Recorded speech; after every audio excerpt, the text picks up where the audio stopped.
How to create Meet Me account with Facebook. So let's see in this video. Before moving forward, make sure to like this video and subscribe our channel. So let's begin. First of all, you need to download Meet Me app on your device from your Google Play Store. After opening, you have to open the app. Soon after opening, you'll be able to see this interface over here. There are various text boxes of name, email, password, birthday, gender and location. But we are trying to create an account with Facebook, so you have to simply go for login with Facebook option in the top. And after doing that, you'll be able to see your Facebook name, so you have to tap on continue as. You have to wait until it's registering.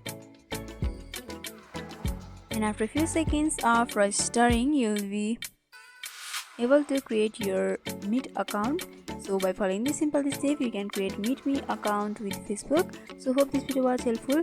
Don't forget to like, comment, share and subscribe our channel for more videos like this. Thanks for watching.